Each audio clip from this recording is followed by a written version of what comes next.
We're here today to talk about the declines in enrollment we've seen over the last decade, and most significantly, over the last few years. We're going to talk about the trends we're seeing, some reasons why, and then what we can actually do to reverse these trends. We have some incredible experts and practitioners in the field. First, we're going to talk about the data, and then we'll have a panel of 2-year and 4-year institutions discuss what they're doing and have done to help get more students to enroll and stay enrolled to successfully complete a high-quality credential. With that, we're going to start with the data panel. Things are, we would say, stabilizing, but we're still in a deep hole. We're currently about 1.2 million students gone from campuses in the last 3 years. It definitely looks here like the worst is over. The big declines of the demographic cliff start to take over in 2026. And at that point, the numbers will then drop again, all the way about 12% below current levels over the following decade. So if we really want to raise the college attainment rate over time, we'll have to look beyond the traditional age students and new freshmen altogether. Our latest report identified over 40 million students who had been stopped out of college for at least 18 months. And that population, which we call some college, no credential, grows every year because there are more new stopouts each year than there are students returning from there to complete their degrees. I think one of the things that's important to understand about what we're seeing in terms of that enrollment stabilization is it's being driven in large part by high school students who are dual enrolled, and as well as the freshmen. I think one of the things that Doug's data does talk about is that freshman group, as well as obviously the dual enrolled students, they skew younger, right? So you're relying on this group of students that, as Doug has already shown us some of the demographic change, are not really a sustainable pipeline of students. The 5 top enrolled programs. So if you look at those data, you are seeing fields like CIS up significantly, mechanic repair technologies, business management marketing, all sort of driving those certificate spaces. As students, particularly adult learners, are stopping out of college, they tend to be doing fine from an academic performance standpoint until the term they leave. There tends to be something that dislocates them in the moment, could be economic, health, who knows what. That leaves us an opportunity to think about a lot of the interventions where we do have rigorous evidence that are designed to support students persisting. To me, the best enrollment strategy is a persistent strategy. And there is some good news on the educational front, and the educational attainment of U.S. adults is rising, and that's the case for immigrants too. There is a very little known fact about most recently arrived immigrants, and that is almost half, 47% of recently arrived immigrants have at least a bachelor degree. We find that without enrollment of immigrants and their U.S.-born children, the number of total U.S. college students at both 4- and 2-year college levels would be much lower. Enrollment of immigrant origin population is driven in large part by the U.S.-born children from immigrant families, Latinos and Asian American and Pacific Islanders in particular. And these trends are likely to continue if we look at the demographic profile of the rising number of children from immigrant families who are or will be soon entering college going ages.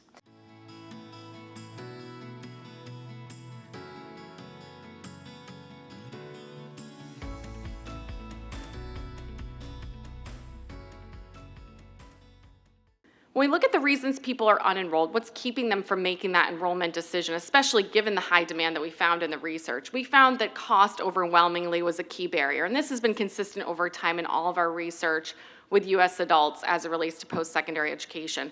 Many still see incredible value with post-secondary education in the U.S. In fact, we just released another report this morning really confirming that. But they also believe that cost is a prohibitive factor. And that's true for those who've stopped out temporarily or have never enrolled before.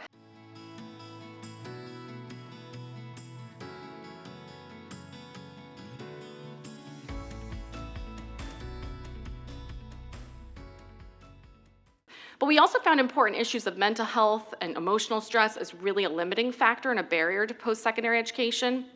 Many of you have seen our research before on this here at Gallup, but we've really seen a rising tide of unhappiness, anxiety, worry, and stress over the course of the last 10 plus years in the US and globally. We often talk about mental health and emotional stress as a limiting factor for the currently enrolled population. That's definitely the case, and you'll see that in the research that we release. But it's also impacting people who are not currently enrolled from making that leap and that leap of faith really in a post-secondary credential or experience.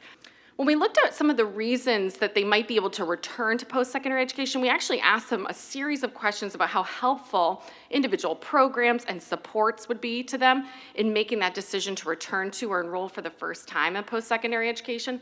And you'll see here on the right hand of the screen, all of these are largely related to cost. We see overwhelmingly large percentages of those who are not currently enrolled report that scholarships or grants, emergency financial aid would make a huge difference, even loan forgiveness, in actually getting them to return to post-secondary education, which is a good reminder that we don't see an issue of value necessarily with this population. We see a very significant issue of cost, really keeping them from enrolling for the first time.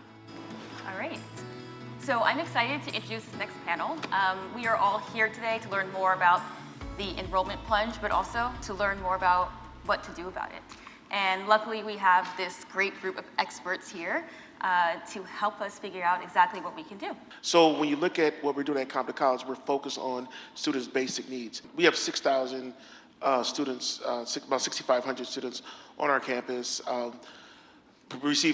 taking courses and receiving services. Every student receives one free meal a day. We also have a farmer's market on our campus where students are able to go to farmer's market every Wednesday, receive $20 to be able to provide groceries and buy food. We received $80 million to build housing, 250 beds. We'll be the first community college in LA County to build housing for our students. We open a one-stop shop support services for our students at Compton College, which I'm really proud of as a $25 million building, so students are able to receive services in one location. We'd also continue to provide support for students through child care as well. We have a child care facility on our campus for child care for our students to be able to have child care.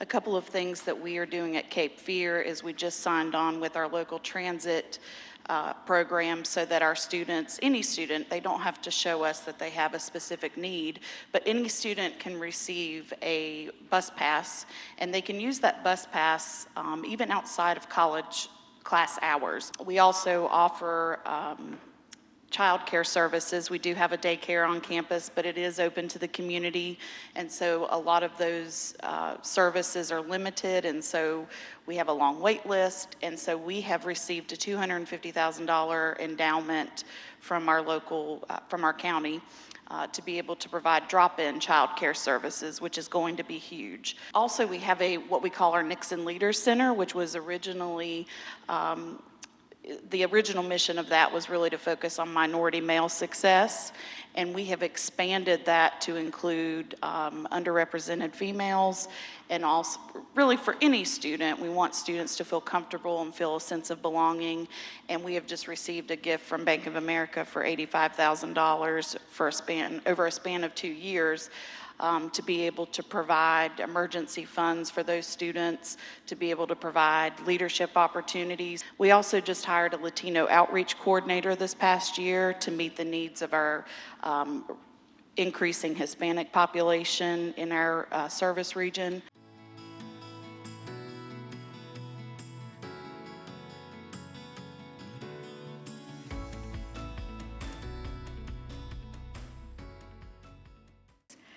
I did want to highlight one of the programs that Mason started a few years ago, which was around student success coaching. So making sure that we're going beyond just giving academic advice to students, and particularly for a number of our students at Mason who are first gen and really don't know how to navigate a university or college system and don't understand what resources are available.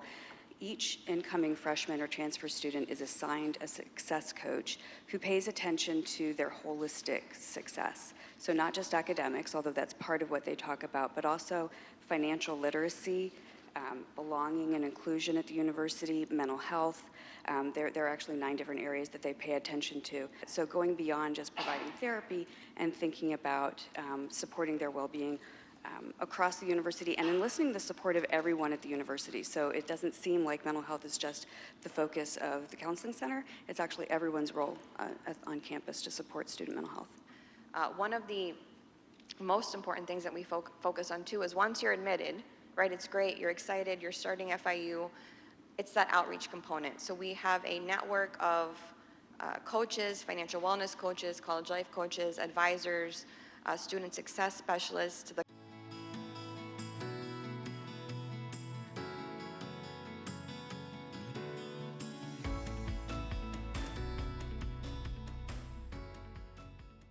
I'm from Compton, California. I want to just lay that out there. I grew up a block away from the college. I was a ball boy for the football team when I was 12 and became the CEO when I was 33 years old. I bring that to tell you is that I'm passionate about the work. I'm passionate about student success, but particularly black student success. We have seen the enrollment decline of black students since 2011 on our campus, but we also see it nationally. When at Compton College, we were always focused on a task force, having conversations about black student success and male of color. But at the end of the day, a task force is not enough. You need to have somebody that has to have responsibility for it. And why this is important, because it's not just a California problem. This is a national problem as it relates to black student success. It's not just about enrollment. So we have to make sure that the recruitment is on point. And then also we have to make sure that the retention and the services we provide to students, particularly black students, are good. Several years prior to the pandemic, Cape Fear was experiencing a double-digit decrease in enrollment. And so everyone kind of came to the table and said, we need to meet students where they are. We're not doing a great job at selling the institution. And so we really started focusing on social media. And just in the past year, we've had 6.8 million views on our social media accounts. Within the state of North Carolina, among the community colleges, we are known as kind of the GOAT of social media. And so it's something we're very proud of, but we try to be very intentional with our social media accounts.